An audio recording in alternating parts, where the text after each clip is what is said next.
Kajian Fathul Bari Syarah Kitab Sahih Al-Bukhari Kitabul Adab Adab Islami ya. Adab Islami yang berarti itu ya, beradab, berperilaku, beramal menurut ajaran Islam.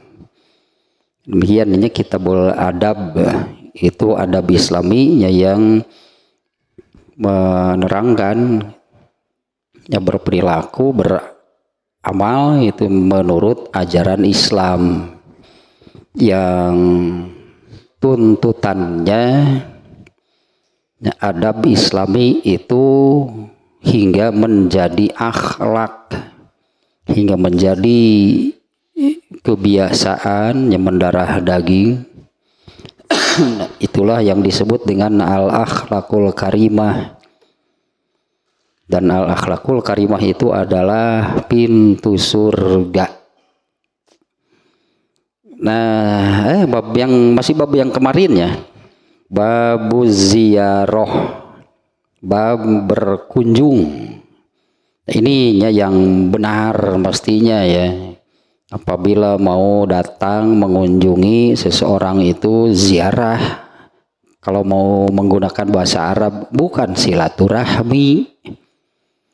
Ini ya bab ziarah, hanya bab ziarah, bab berkunjung atau mengunjungi seseorang. Dan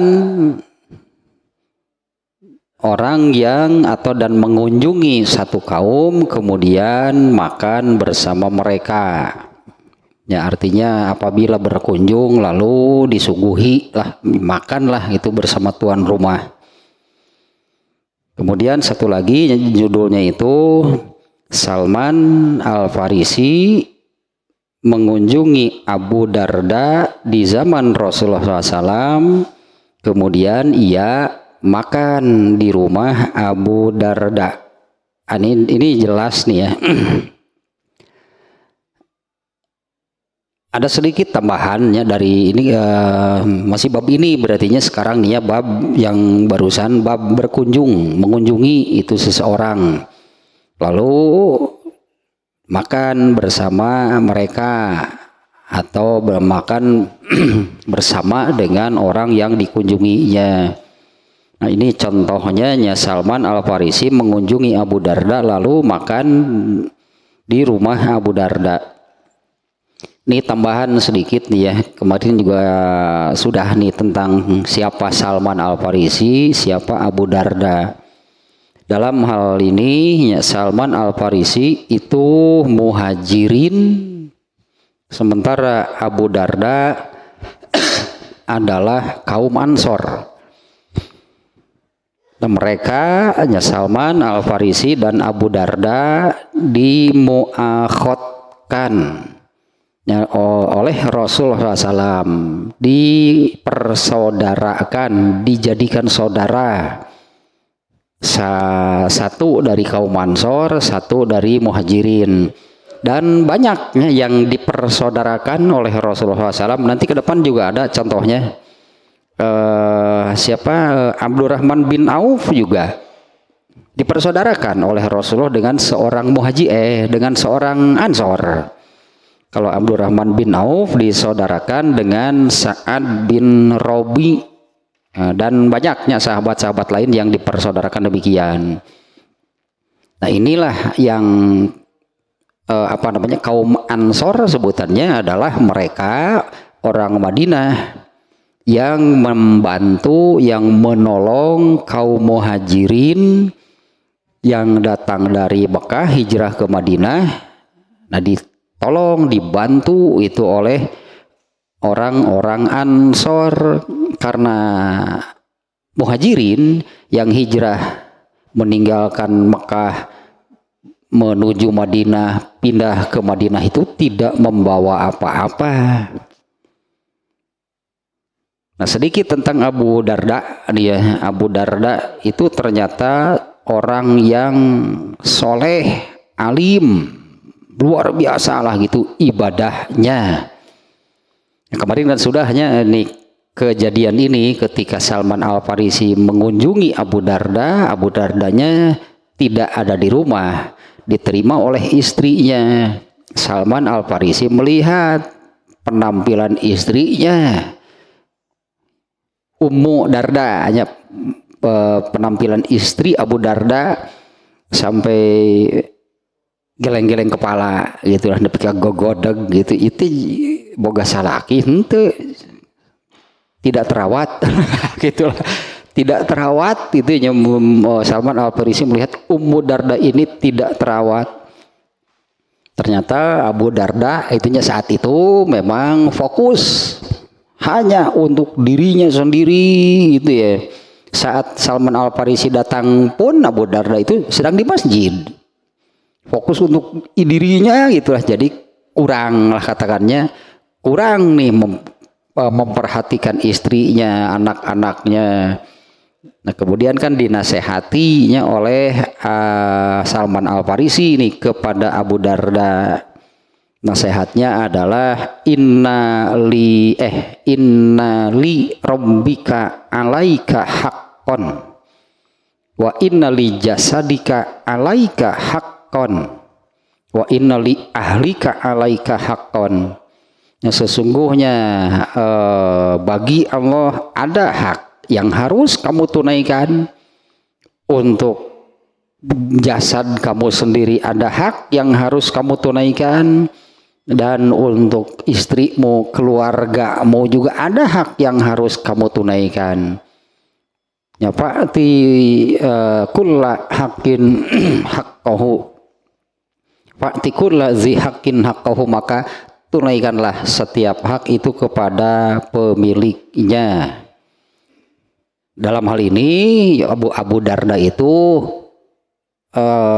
hanya ini nampaknya demikian ya, hanya memperhatikan hak Allah saja yang ditunaikan, sementara hak istrinya, hak keluarganya, hak dirinya, hak jasadnya itu tidak diperhatikan.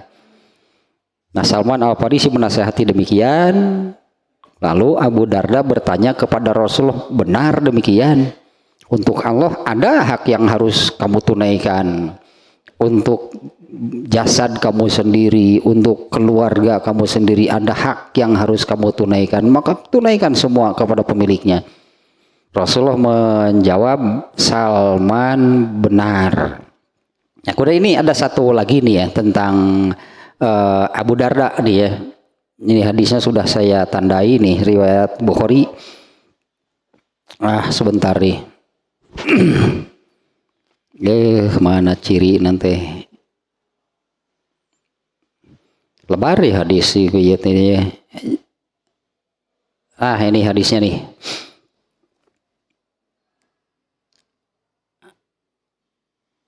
Salim nih ya, Ummu Dardanya. Salim berkata, aku mendengar Ummu Darda, nih istrinya Abu Darda. Aku mendengar Ummu Darda berkata, Abu Darda datang pulang gitunya ke rumah. Abu Darda datang dalam keadaan marah. Ya, Ummu Darda, aku bertanya nih, kata Ummu Darda, lalu aku bertanya kepadanya, apa yang membuatmu marah? Kemudian ia menjawab, demi Allah, tidak ada yang aku kenal, tidak ada yang aku ketahui dari umat Muhammad ini kecuali mereka selalu sholat berjamaah. Sekali lagi ini ya, ini yang membuat Abu Darda pulang masuk rumah kemudian marah-marah. Sementara Ummu Darda kan bingung gitu kan, Ummu Darda bingung, nggak tahu ini kenapa begitu, pulang kemudian datang masuk rumah kemudian marah-marah. Nah, Ummu Darda bertanya, apa yang membuat kamu marah-marah? Nah, Abu Darda menjawab, ini nih cobanya perhatikan jawabannya nih ya. Demi Allah tidak ada yang aku tahu, tidak ada yang aku kenal dari umat Muhammad ini kecuali bahwa mereka selalu sholat berjamaah. Nah, artinya nih Abu Darda saat itu sudah melihat ada orang yang sengaja tidak berjamaah. Nah, sementara Abu Darda kan ini sahabat yang sangat alim intinya. Abu Darda itu sangat alim, yang ibadahnya itu luar biasa gitulah ya. Nah, Abu Darda mengatakan demikian, demi Allah tidak ada yang aku tahu dari umat Muhammad ini kecuali mereka itu kalau sholat selalu berjamaah. Kenapa ini marah-marah? Artinya saat itu Abu Darda sudah mendapati ada umat Muhammad tapi sholatnya tidak berjamaah. Itunya satu halnya hadis yang terkait dengan Abu Darda. Nah, yang kemarin ini belum nih hadisnya nih ya, kita baca di hadisnya bab ziarah, judulnya kan bab ziarah atau berkunjung atau mengunjungi seseorang kemudian makan bersama tuan rumah. Contohnya yang di judulnya Imam Bukhari mencantumkan Salman Al-Farisi mengunjungi Abu Darda kemudian makan di rumah Abu Darda. Nah, sekarang nih hadisnya nih yang ada di bab ini nih. An Anas bin Malikin radhiyallahu anhu anna Rasulullah sallallahu alaihi wasallam zaro ahla baitin minal ansori fa ta'ima indahum ta'aman falamma aroda ayyakhruja amaro bimakanin minal baiti fa nudihalahu ala basatin fa shalla alaihi wa da'alahum. Dari Anas bin Malik, semoga Allah meridhoinya, ia berkata Rasulullah sallallahu alaihi wasallam zaro ala baitin minal ansor. Nah, ini aslinya demikian, zaro ala baitin minal ansor, artinya mengunjungi ini ya. Rasulullah SAW mengunjungi salah satu rumah dari kaum Ansor. Fato'ima indahum ta'aman. Rasulullah SAW makannya di rumah tersebut. Ketika beliau akan pulang, beliau meminta salah satu tempat di rumah tersebut. Kemudian tempat itu dibersihkan bagi Rasulullah SAW, lalu dihamparkanlah tikar, gitunya, lalu dihamparkanlah tikar. Kemudian Rasulullah SAW sholat di sana dan mendoakan tuan rumah. Nah, sekali lagi nih ya, ini sudah sangat jelas sih berdasarkan hadis ini ya, sekali lagi terjemahnya. Dari Anas bin Malik, semoga Allah meridhoinya, ia berkata Rasulullah SAW mengunjungi salah satu rumah dari kaum Ansor. Kemudian Rasulullah SAW makan bersama tuan rumah. Nah, ini sudah jelas nih ya. Kalau judulnya ini bab ziarah, mengunjungi seseorang kemudian makan di sana. Ya, artinya boleh gitu, artinya boleh makan di sana. Dan tuan rumah pun itulahnya, tuan rumah pun ya, kemarin juga sudah disampaikan bahwa ini salah satu dari disebutnya kesempurnaan memuliakan tamu, menghormati tamu. Nah, di mana menghormati tamu ini ya, di hadis yang ini nih, ini malah dikaitkan nih dengan iman. Ini soal menyuguhi, menghormati lah sih, bukan menyuguhi isinya, menghormati tamu, memuliakan tamu, sebutannya itu dikaitkan dengan iman. Nah, hadisnya yang ini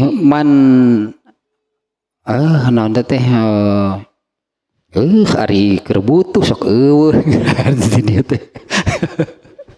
Oh ini nih, man kana yu'minu billahi wal yaumil akhir. Barang siapa beriman kepada Allah dan hari akhir. Ada 3 kalau nggak salah. Fal yukrim doifahu, maka hormatilah tamu. Ini dikaitkan dengan iman berarti ini ya. Barang siapa beriman kepada Allah maka hendaklah dia menghormati tamunya. Kemudian ada 3, satu lagi apa gitunya, barang siapa beriman kepada Allah dan Rasulnya maka termasuk yang ini nih, maka hendaklah berbicara yang baik atau diam. Kita cari hadisnya, mudah-mudahan ketemu sekarang nih. Lebar tah etana hadisnya.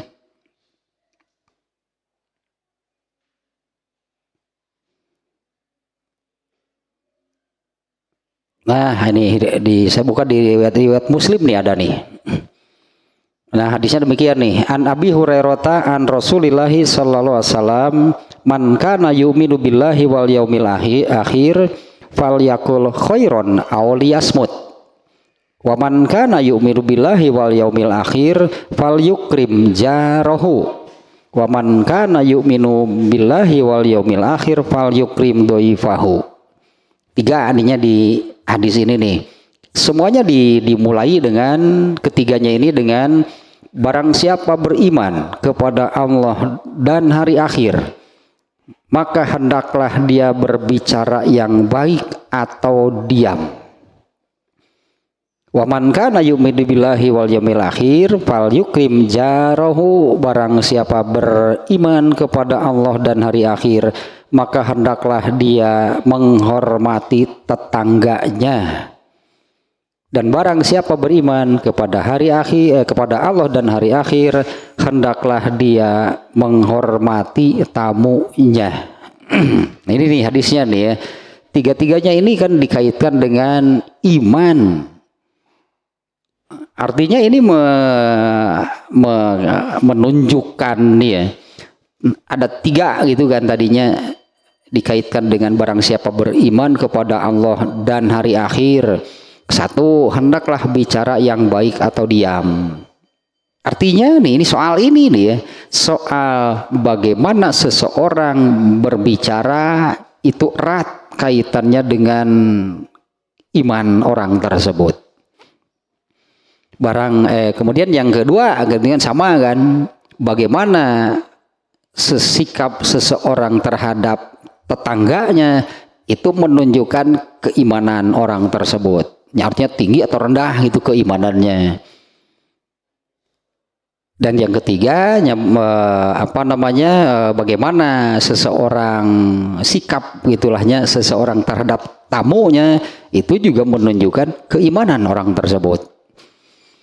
Nah, di antara kesempurnaan lah gitunya untuk dalam rangka gitu memuliakan, menghormati tamu itu dengan menyuguhinya, gitulahnya dengan menyuguhinya. Dan di dalam bab ini Imam Bukhari itu memunculkan gitunya barang siapa mengunjungi seseorang atau satu kaum lalu makan di sana boleh, berarti halal gitulah, hanya halal tah yang disuguhkannya itu. Dan biasanya juga kan tuan rumahnya yang menyuguhi itu kalau tamunya mau gitu kan, kalau tamunya mau memakan gitu, menyantap apa yang disuguhkan, kan tuan rumahnya juga merasa gembira kan.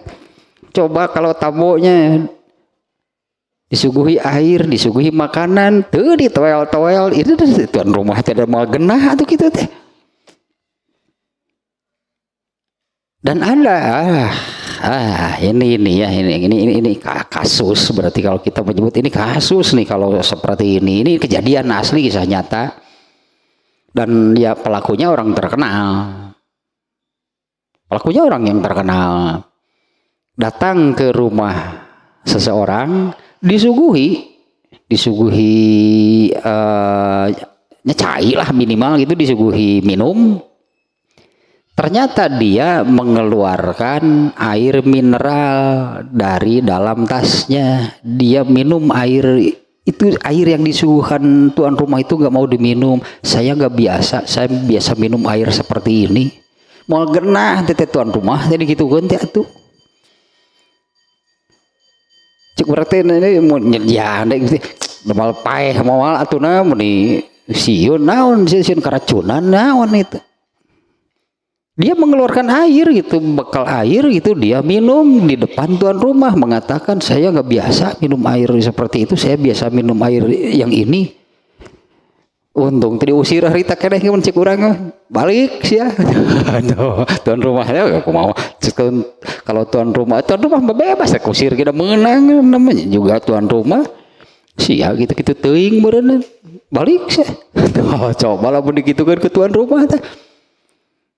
Kejadian lah itu kejadian dan petinggi pesohor seorang yang ahli agama sih ya teh si tamu teh kitu teh ya makanya sampai jadi cerita gitu kan ya itulah ceritanya ongkoh kita curang Sunda teh mah ongkoh ngarti ya ongkoh gitu apa namanya orang yang mengerti agama tapi seperti itu perilakunya ketika disuguhi dia mengeluarkan air dengan mengatakan saya nggak biasa minum air seperti itu. Tuan rumah tuan rumah gitunya andai tuan rumahnya marah sia kos nurek diracun wae ku aing teh beureunan moal paeh atuh sia teh nginum eta ge cek urang sia teh moal paeh atuh nginum eta ge atuh dina nyeri beuteung ge atuh gampang lah nyeri beuteung mah itu kan tersinggung kan tuan rumahnya. Nah justru kan kalau tuan rumah menyuguhi ya ini babnya gitu ya datang berziarah atau mengunjungi rumah seseorang atau satu kaum lalu disuguhi ini kan judulnya lalu makan di sana bagi tuan rumahnya itu termasuk lah gitunya menyuguhi itu termasuk kesempurnaan itu dalam rangka yang hadis yang tadi. Karena menghormati tamu itu ternyata di dalam hadis tadi itu dikaitkan dengan keimanan seseorang. Barang siapa beriman kepada Allah dan hari akhir, hendaklah dia menghormati tamunya. Nah hadisnya ini yang demikian barusannya. Kalau yang terkait dengan babnya, yaitu babnya berkunjung ke rumah atau mendatangi satu kaum lalu makan bersama mereka. Ini sudah jelas nih.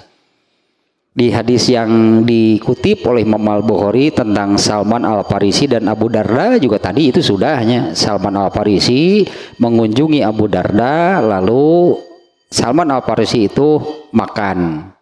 Hadisnya yang kemarinnya sudah hanya dibacakan secara lengkap. Ternyata setelah Ummu Darda masak, lalu Abu Darda yang mengatakan, ayo silahkan makan. Nah Salman Al-Farisi kan nggak mau makan sendirian, ayo tuh bareng. Ternyata Abu Darda mengatakan, oh saya sedang saum. Saum naon hari iya udah poe rebo ieu masih itu. Saum naon sih udah poe rebo. Buka. Abu Darda akhirnya membatalkan saumnya, makanlah bersama Salman Al-Farisi. Ini yang kemarinnya. Nah sekarang di hadisnya yang barusan Anas bin Malik mengatakan Rasulullah SAW mendatangi rumah di satu kaum Ansor. Kemudian ini jelas nih redaksinya fato'ima indahum to'aman. Kemudian Rasulullah SAW makan itu di sana di rumah tersebut. Nah itu tuhnya wajhul istidlal sebutannya redaksi yang kalimat barusannya yang menunjukkan apa yang dimunculkan oleh Imam Bukhari pada bab sekarang yaitu mengunjungi satu kaum atau satu rumah lalu makan bersama mereka. Ini sudah sangat jelas nih.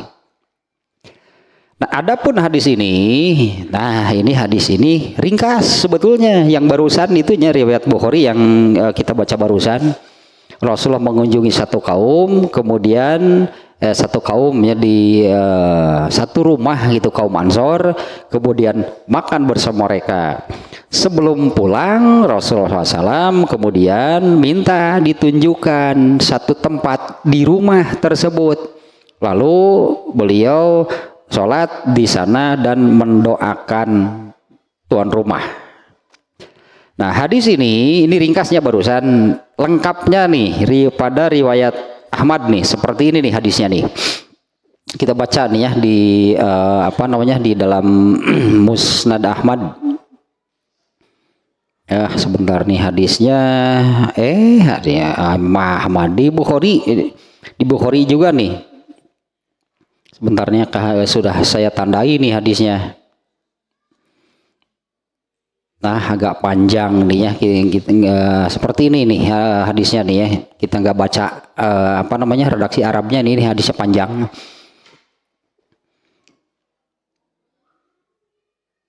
Dari Mahmud bin Ar-Rabi Al-Ansori. Mahmud bin Ar-Rabi Al-Ansori ini salah seorang kaum Ansor berarti ini ya. Nah, dia menerangkan, Mahmud bin Ar-Rabi mengatakan, Itban bin Malik, seorang sahabat Rasulullah SAW yang pernah ikut perang Badar dari kalangan Ansor. Nah, jadi kaum Ansor ini kan bukan hanya membantu muhajirin, bukan hanya menolong muhajirin ketika mereka baru hijrah, baru datang ke Madinah. Kaum Ansor itu kemudian masuk Islam, menjadi sahabat Rasulullah SAW. Nah, ini nih ya sedikit juga nih tentang kaum Ansor.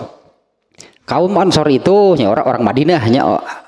Ansor itu artinya mereka, arti Ansor itu yang menolong, yang membantu. Nah, kaum Ansor ini orang Madinah yang sebelum Rasulullah SAW datang ke Madinah, hijrah ke Madinah, di Madinah itu ada dua kelompok besar, yaitu kaum Aus dan Khazraj. Kaum Aus dan Khazraj. Nah, kadang-kadang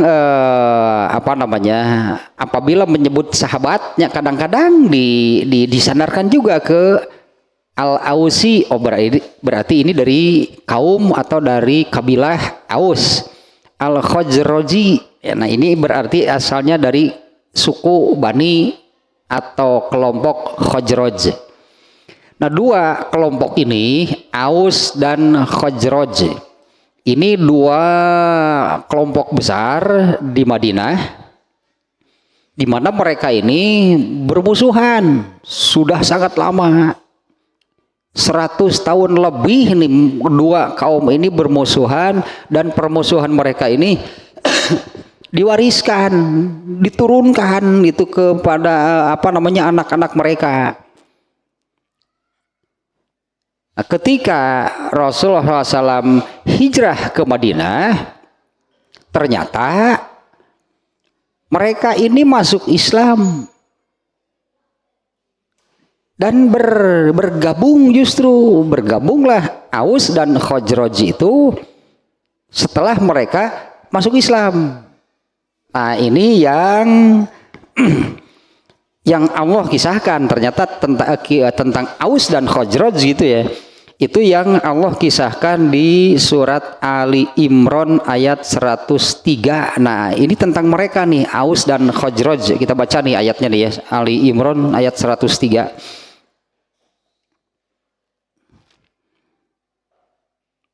Wa'tasimu bihablillahi jami'an wa la tafarraqu. Oh, ayat ieu mah rapal sareya nepi ka dinya mah. Wa'tasimu bihablillahi jami'an wala tafarraqu, dan berpegang teguhlah kalian kepada tali Allah. Ieu makna sesungguhnya dari silaturahmi. Bolehnya saya ulang sedikitnya tentang silaturahmi.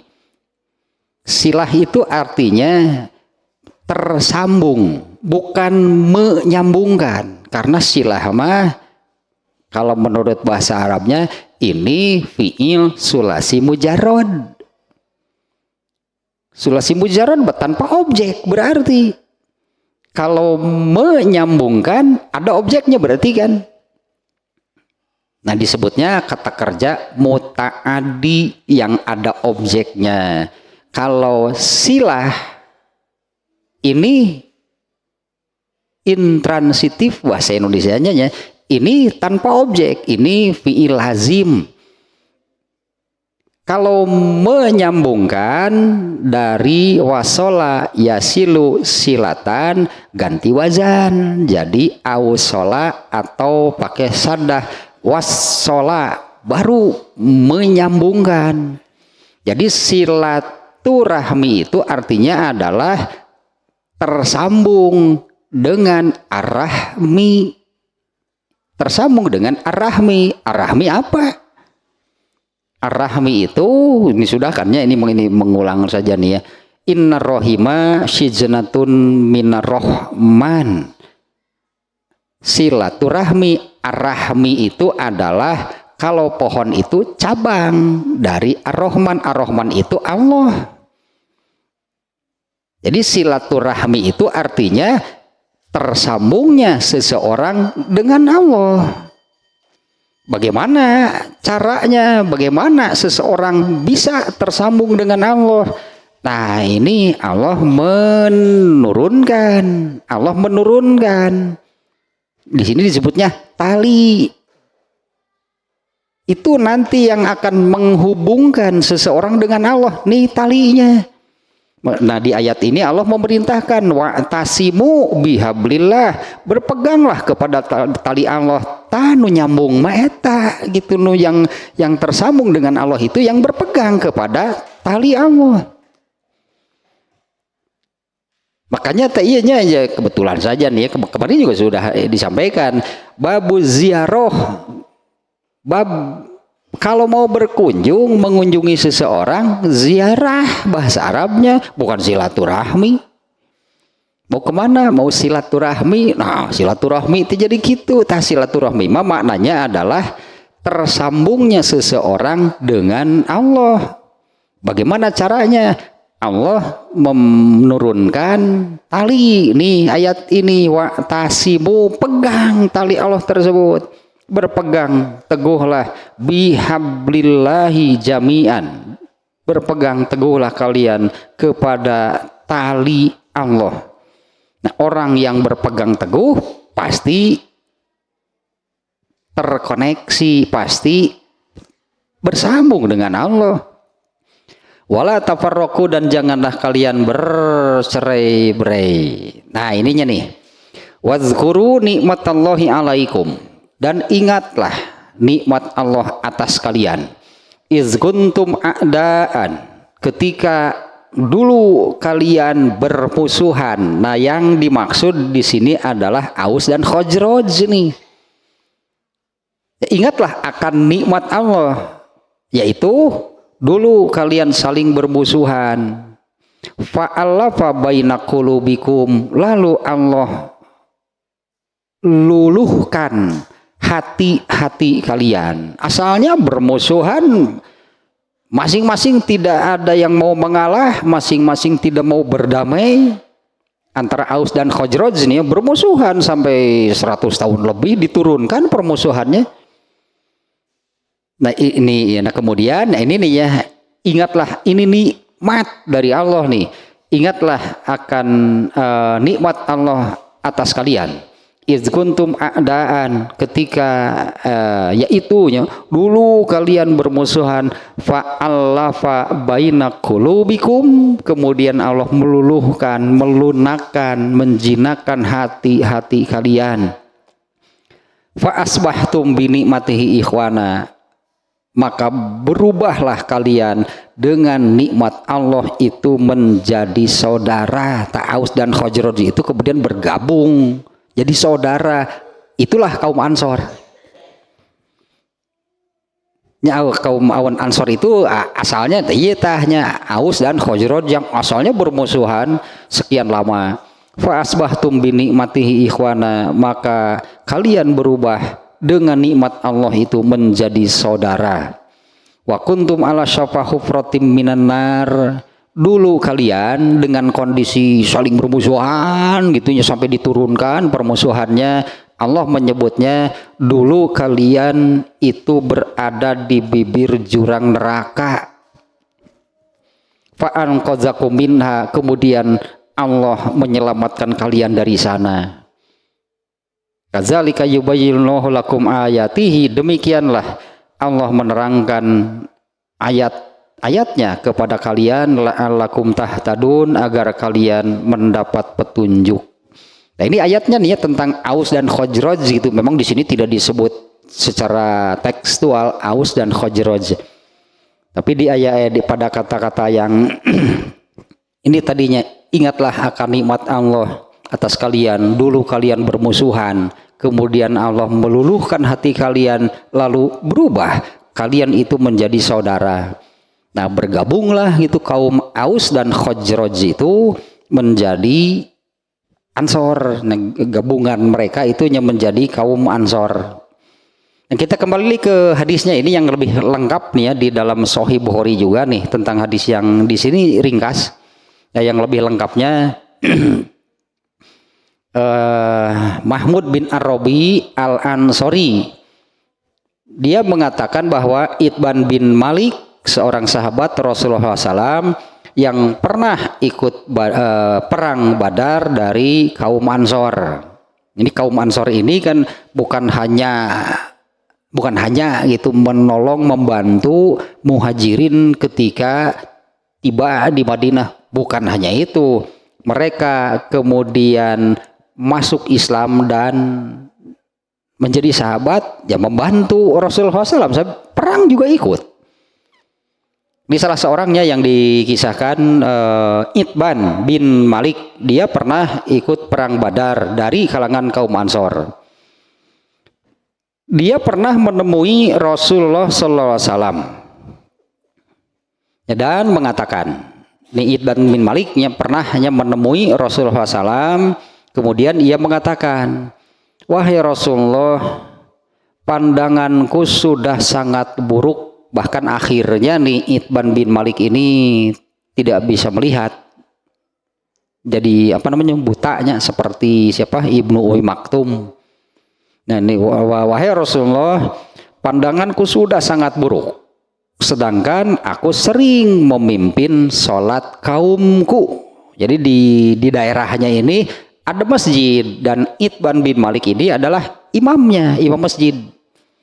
Nah, ketika kondisinya demikian, ya bahwa pandanganku sudah sangat buruk, sementara aku ini imam itulah sholat bagi kaumku. Apabila turun hujan, maka air menggenangi lembah yang ada antara aku dan mereka, sehingga aku tidak bisa pergi ke masjid untuk mengimami mereka sholat. Aku memohon Tuhan, ya kepada Rasulullah dia bicara nih. Aku memohon Tuhan dapat mengunjungi aku lalu sholat di rumahku yang akan aku jadikan sebagai musola. Ini juga hadisnya berarti di rumah, itu di rumah nih. Kalau mau kita katakanlah di satu rumah, rumahnya rumah kita lah, rumah kita. Kalau di rumah misalnya seseorang mau menjadikan salah satu ruangannya itu sebagai khusus tempat sholat, boleh. Misalnya ada satu ruangan yang tidak terpakai lah, asalnya kamar anak-anaknya misalnya, lalu setelah anaknya menikah kemudian tidak tinggal di sana, ruangannya kosong, dijadikanlah misalnya khusus ini musola, tempat sholat, boleh. Berarti ada khususnya membuat musola di dalam rumah. Ini Ibnu Malik nih mengatakan demikian ya. Aku memohon Tuhan dapat mengunjungi aku lalu sholat di rumahku yang akan aku jadikan sebagai musola, sebagai khusus tempat sholat. Nah, Mahmud bin Robi kemudian melanjutkan, kemudian Rasulullah SAW bersabda kepadanya, insya Allah akan saya penuhi. Nah, ini Rasulullah berartinya mau memenuhinya undangan nih. Itban bin Malik itu mengundang Rasulullah SAW seolah-olah sebagai peresmian lah gitunya, peresmian sekaligus Rasulullah lah orang yang pertama sholat di musola tersebut. Itu yang diinginkan oleh Itban bin Maliknya. Tapi tidak setiap berjamaah. Itban bin Malik itu kan melakukan hal seperti itu dalam kondisi apabila turun hujan, maka itu lembah yang biasa jalan menuju masjid tergenang air, aku nggak bisa gitu pergi ke masjid juga dengan kondisi yang tadi buta gitulah, pandangannya sudah buta. Dalam kondisi demikian Itban bin Malik itu ya tidak bisa pergi ke masjid itu mengimami kaumnya. Nah sehingga Itban bin Malik meminta kepada Rasulullah SAW demikian tadinya. Dan permintaan tersebut dipenuhi oleh Rasulullah SAW. Ya, Rasulullah bersabda kepada Itban bin Malik, insya Allah akan aku penuhi. Kemudian Itban bin Malik berkata, Rasulullah SAW berangkat bersama Abu Bakar ketika siang hari. Kemudian beliau meminta izin, mengucapkan salam gitunya ketika datang. Beliau meminta izin, lalu aku mengizinkan beliau. Dan beliau tidak duduk hingga beliau masuk ke dalam rumah. Kemudian beliau bersabda, mana tempat di rumahmu yang kamu inginkan aku memimpin sholat? Jadi sekaligus peresmian, anggaplah peresmian tempat tersebut dijadikan musola. Itban bin Malik ingin Rasulullah lah yang pertama kali sholat di tempat tersebut. Mana tempat di rumahmu yang engkau inginkan untuk aku memimpin sholat? Maka aku tunjukkan tempat di rumahku. Nabi SAW kemudian berdiri lalu takbir. Sementara kami berdiri membuat saf di belakang beliau. Beliau sholat 2 rakaat kemudian salam. Itban melanjutkan, lalu kami suguhkan makanan dari daging yang kami masak untuk beliau. Maka berkumpullah warga desa di rumahku dalam jumlah yang banyak. Iyalah kedatangan Rasulullah, ada berita pasti ngegemrong. Alah, pastilah orang-orang semua sahabat lahnya, semua sahabat sebetulnya mau tiap hari tiap saat juga nggak akan bosan gitu berkumpul dengan Nabi, malah semakin menumbuhkan gitunya, malah semakin menumbuhkan kecintaan kepada Rasulullah SAW, malah semakin menumbuhkan kesolehan. Tata beruntung ngeriung jeung Nabi, menambah kecintaan kepada Nabi, menambah juga gitunya kesolehan. Apabila semakin sering bertemu berkumpul dengan Rasul, malah semakin menambah kesolehan. Ini nih hadisnya yang ini nih, saya lupa lagi isinya hadisnya yang kurang lebih isinya maknanya seperti ini. Ini ada seorang sahabat, saya juga lupa lagi di nama sahabatnya nih, yang mengatakan seperti ini kepada Rasulullah. Seolah-olah Rasulullah kenapa ya?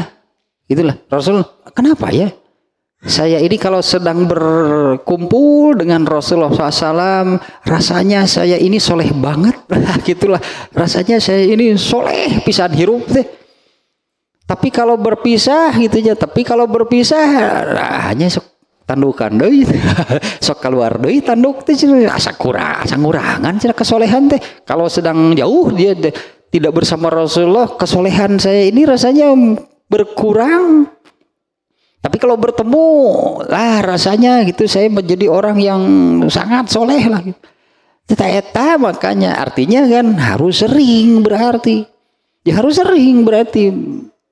Kalau dulu ya dengan Rasulullah SAW ya. Nah berarti kan ya harus sering lah bertemu berkumpul dengan orang-orang yang bisa menumbuhkan, bisa menaikkan kadar kesolehan berarti. Sebulan sekali mah itu nyemoal tuh ngaji sebulan sekali, hari beramal unggal poe hari ngaji kan sebulan sekali, mal mah eta sekali ngaji jeung sabulaneun mah Artinya harus sering ya, itu tuh sahabat yang ini sahabat itu ya, apalagi kita nih sahabat saja merasakan demikian. Ya Rasulullah bagaimana ya gitunya, kenapa ya?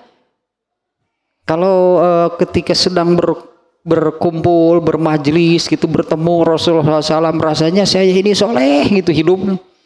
Tapi ketika jauh, ketika tidak sedang berkumpul, dah rasanya gitu kurang gitu, kesolehannya berkurang. Kita nih lanjutkan dulu nih hadisnya nih ya. Tadi sampai di sini ya kemudian Rasulullah berdiri sholat gitu ya. Kemudian kami membuat saf di belakang beliau, lalu beliau sholat 2 rakaat kemudian salam. Itban melanjutkan, lalu kami suguhkan makanan dari daging yang kami masak untuk beliau. Maka berkumpullah warga desa di rumahku dalam jumlah yang banyak.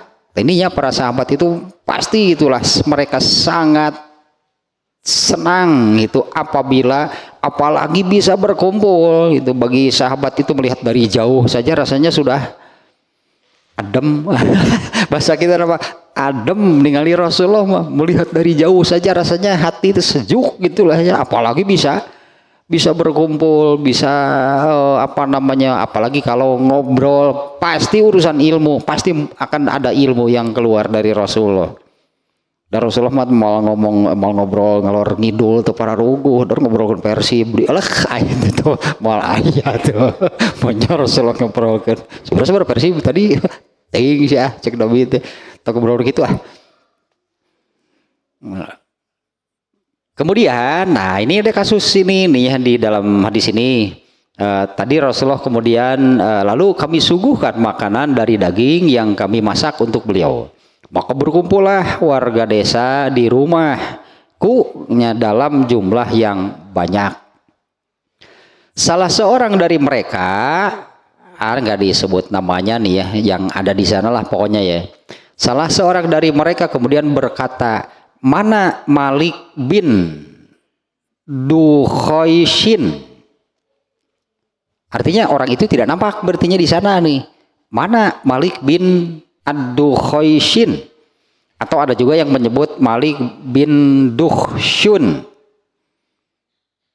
Nah, ada yang mengatakan demikian. Ini bukan Rasulullahnya yang menanyakan, nih ada salah seorang dari mereka yang mengatakan demikian. Mana Malik bin Dukhshun? Artinya tidak nampaknya saat itu di sana.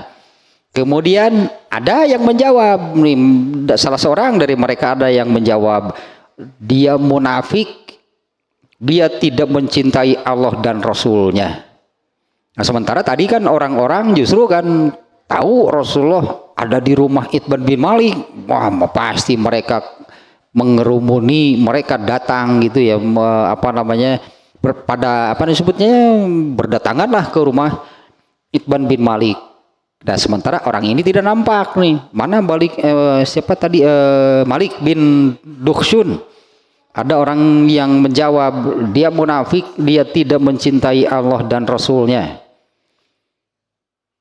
Kemudian Rasulullah SAW pun bersabda, janganlah kamu ucapkan seperti itu.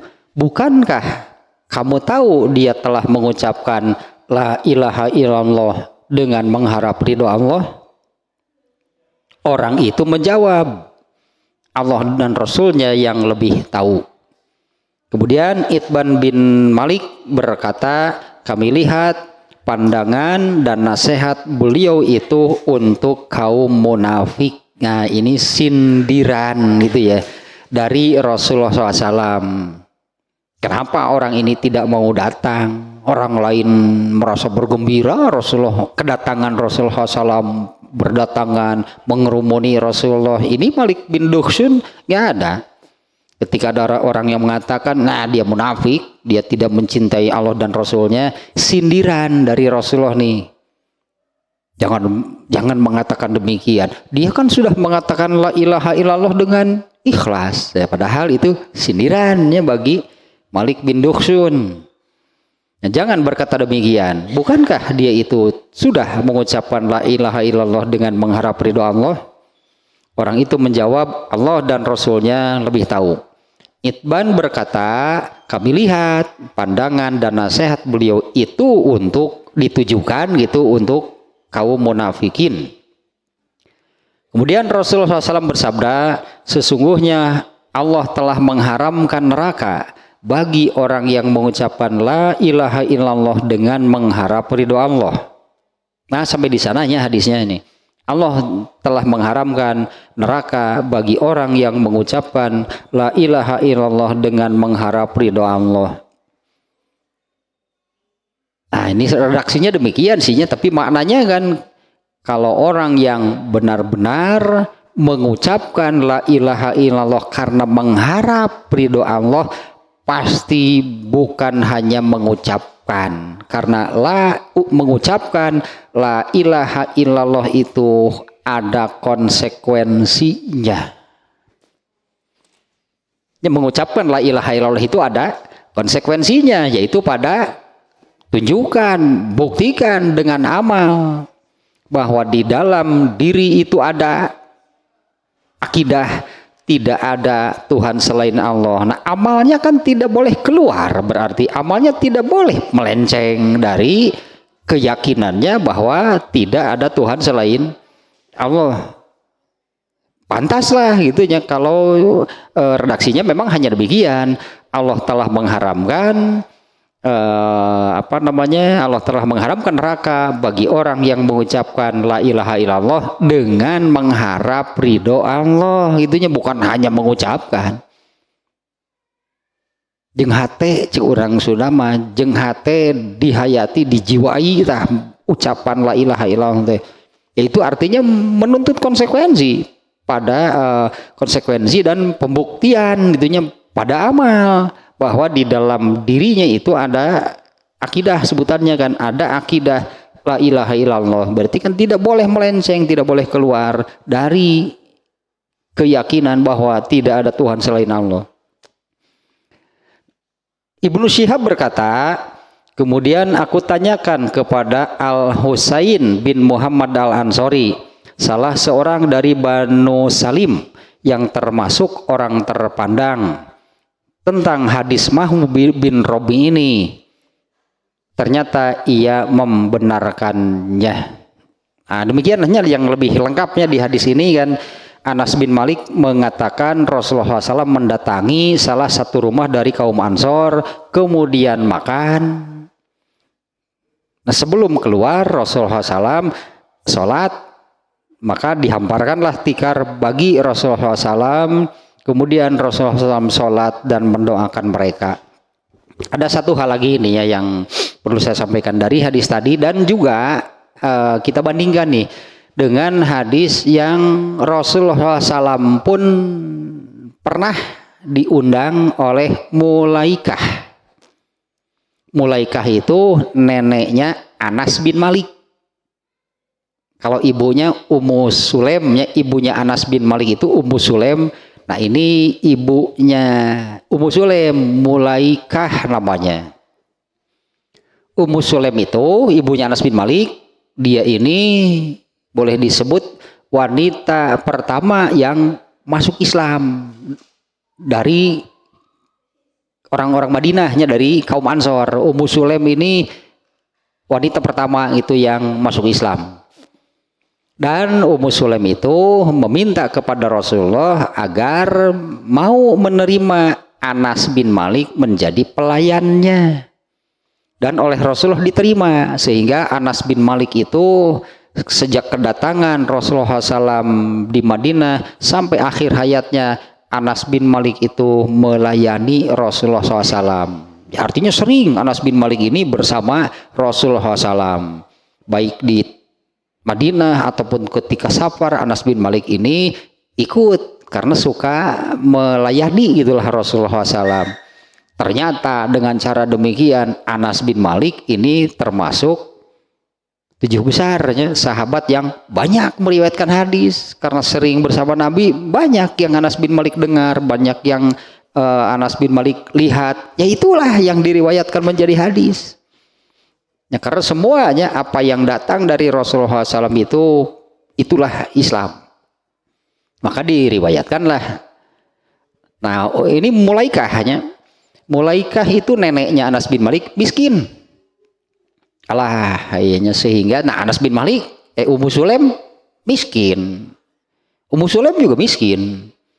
Mulaikah neneknya Anas bin Malik miskin. Ummu Sulaim juga miskin. Anas bin Malik didoakan oleh Rasulullah SAW, doanya itu menjadi orang kaya, anaknya banyak, umurnya panjang. Didoakan oleh Rasulullah dan pasti dikabulkan. Anas bin Malik umurnya paling panjang di antara semua sahabat. Anas bin Malik ini umurnya paling panjang. Anaknya paling banyak, 100 lebih anak Anas bin Malik. Nggak kebayang kalau sekarang nih. Kemudian kekayaannya, Anas bin Malik ini menjadi sahabat paling kaya dari kelompok Ansornya. Anas bin Malik ini menjadi sahabat paling kaya dari kelompok Ansor. Karena doa Rasulullah SAW itu ada hal yang aneh nih ya terkait dengan Anas bin Malik nih. Kalau orang lain kurmanya itu berbuah setahun sekali, kurma di kebun Anas bin Malik setahun 2 kali, nggak akan ada lagi yang lain. Aneh itu, ya kurma buahan setahun 2 kali, ya kok kurma, nah, mereka aja lagi setahun sekali kurma. Dan kebun Anas bin Malik ini aromanya seperti minyak wangi. Di bawah lagi kebun mah barau ya kebun atau ngaranna ge lah, tapi kebunnya Anas bin Malik ini mengeluarkan aroma minyak wangi, setahun berbuahnya 2 kali. Nah, Mulaikah ini neneknya yang miskin nih. Mulaikah itu nah inilah yang namanya cerdas. Mulaikah miskin. Nah, pada satu waktu lah gitunya, Mulaikah itu ada rezeki sedikitnya, rezekinya orang miskin nggak banyak gitulahnya, punya rezeki sedikit. Nah, ini yang saya katakan, ini cerdas nih Mulaikah. Mulaikah kemudian memasak. Nah, ini ada rezeki sedikitnya, kemudian Mulaikah ini masak. Lalu memerintahkan Anas bin Malik, katakan pada Nabi, nenek nyebutnya, katakan pada Nabi, nenek punya sedikit makanan, nenek sudah masak, mudah-mudahan beliau mau itunya memakan memakannya. Anas bin Malik kemudian diperintah gitunya oleh Mulaikah, pergilah Anas bin Malik ditemani oleh kawannya, saya lupa lagi nih namanya nih ya, oleh kawannya 2 orang, jadi 2 orang nih.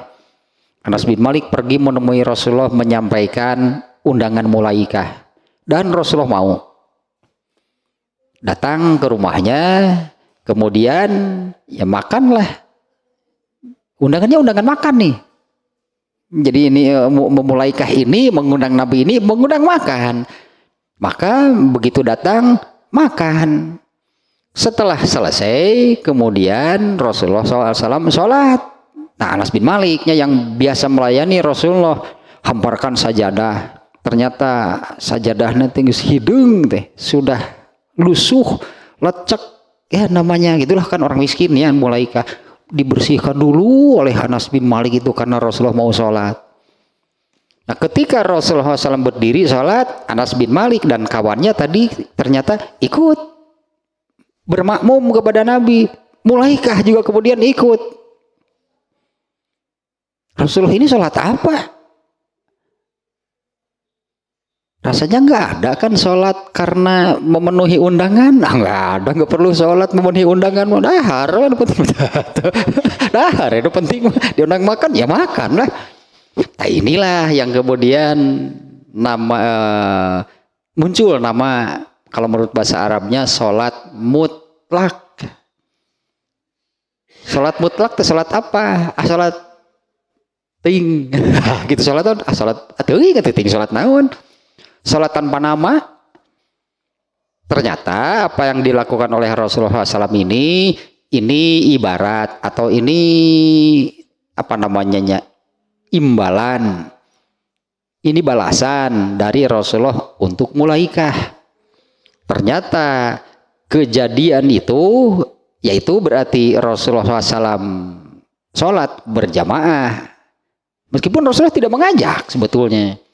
Tapi kejadiannya kan mereka berjamaah. Dan yang menjadi di hadis ini adalah di mana seorang perempuan berdiri apabila berjamaah dengan laki-laki. Anas bin Malik menerangkan, saya dengan kawan saya berdiri di belakang Nabi, sementara Mulaikah berdiri di belakang saya, di belakang sendirian. Nah, ternyata inilah balasan, inilah imbalan Rasulullah untuk Mulaikah, diberi jariyah. Inilah dalil berarti apabila satu orang perempuan berjamaah dengan laki-laki, maka dia berdiri di belakang, jangan ikut di saf laki-laki.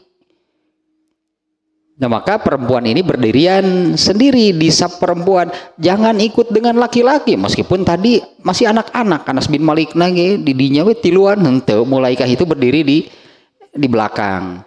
Artinya nih, kapanpun terjadi apabila ada berjamaah yang perempuan satu orang, inilah dalilnya.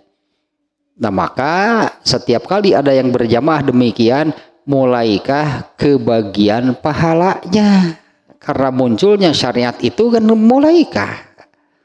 Cikal bakalnya kan Mulaikah.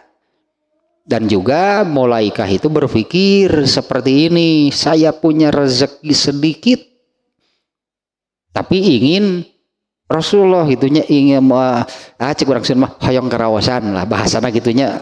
Apa sih bahasa Indonesianya hoyong karawasan? Ingin keasaan gitu. Itu Mulaikah, ini yang saya cerdas Mulaikah mah.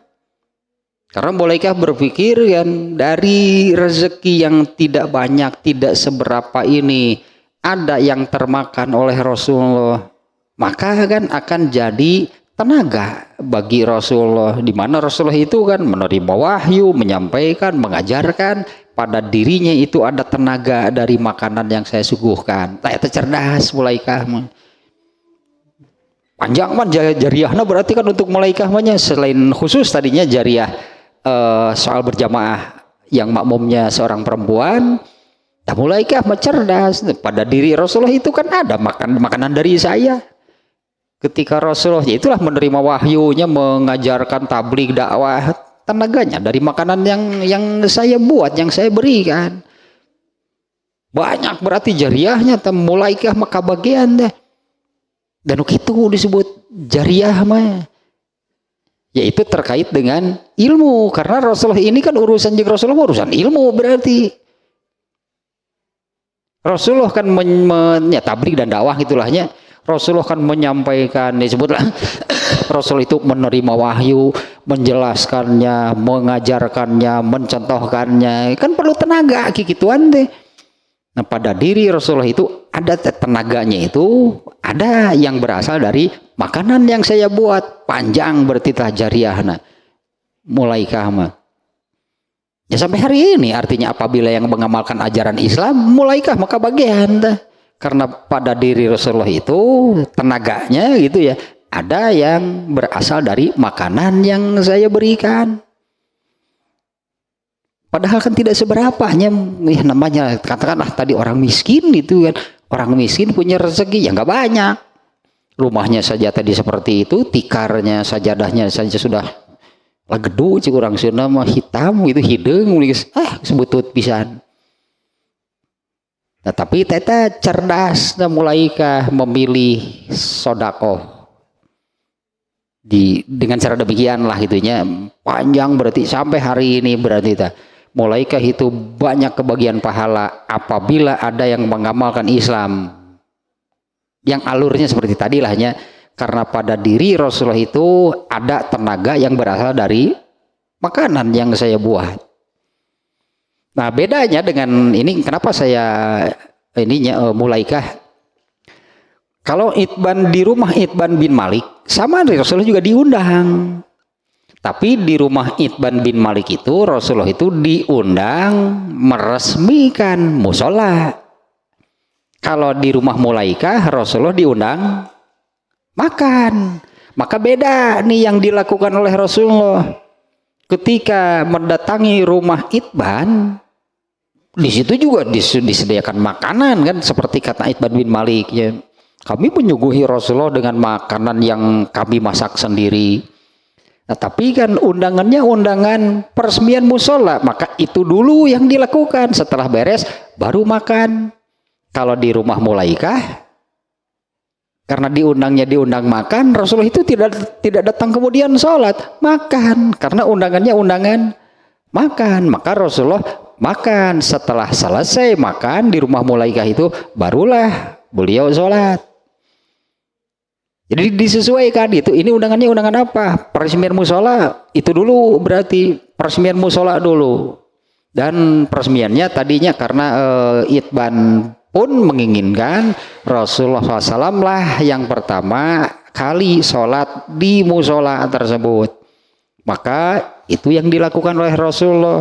Peresmian dulu, meresmikan musola, kemudian sholat. Tadi juga sholatnya sama, 2 rakaat. Sholat apa? Sholat teuing itu teh ting naon ngaranna atuh dalam bahasa Arab disebutnya teh mutlak. Yang mutlak teh tidak terkait apa-apa. Apa ini dalam rangka peresmian? Bukan. Di rumah Mulaikah itu sholat apa? Apa itu dalam rangka memenuhi undangan? Nggak ada sholat kan, sholat dalam rangka memenuhi undangan. Dan muncullah nama sholat mutlak, atau dalam bahasa kitanya sholat tanpa nama. Sholat apa? Tanpa nama, karena gitu sholat naon. Dalam bahasa Arab sholat mutlak gitu, sebutan nih kata yang dipakai untuk sholat yang demikian itu sholat mutlak. Suka ada juga yang mengatakan bagaimana sih pelaksanaan sholat mutlak? Teuing jawab nanti. Kumaha tuh sholat mutlak pada kitu eta man. Maksud Rasulullah SAW ternyata juga kan mau memberikan jariah sebetulnya kan untuk Mulaikah. Kemudian sholat di rumah Itban, kan Itban bin Malik ingin Rasulullah yang pertama sholat di sana. Ya maka sholat apa? Duka dengan 2 rakaat, banyak sholat lohor. Tadi kan siang kejadiannya. Banyak sholat lohor 2 rakaat terus makan itu kumaha itu. Ya, kembali lagi ke bab ini ya. Yang pokok adalah ini sesuai dengan babnya ya. Mengunjungi seseorang, mengunjungi satu kaum, lalu disuguhi, kemudian makan gitu bersama tuan rumah. Boleh, berarti ini jelas nih bolehnya berdasarkan hadis di sini juga tadi sudah cukup jelasnya tentang hal tersebut. Rasulullah SAW diundang ke rumah Itban bin Malik makan. Apalagi kalau undangannya memang undangan makan seperti yang undangannya Mulaikah. Mulaikah itu undangannya undangan makan, karena maksud Mulaikah itu kan ingin itu rezeki yang ini sedikit rezeki yang saya miliki itu karawasan gitu oleh Rasulullah. Undangannya undangan makan, makanya pasti makan, undangannya juga undangan makan. Tak bereslah berarti tanya. Dan untuk tuan rumah tadinya, untuk tuan rumahnya menyuguhi tamu itu disebutnya itulah bagian dari kesempurnaan ikramud dhaif, tadinya menghormati tamu ya. Tadi juga sudah dibacakan hadisnya ya. Sementara atau menghormati tamu itu oleh Rasulullah SAW dikaitkan dengan iman ya. Barang siapa beriman kepada Allah dan Rasulnya, hendaklah dia menghormati tamu.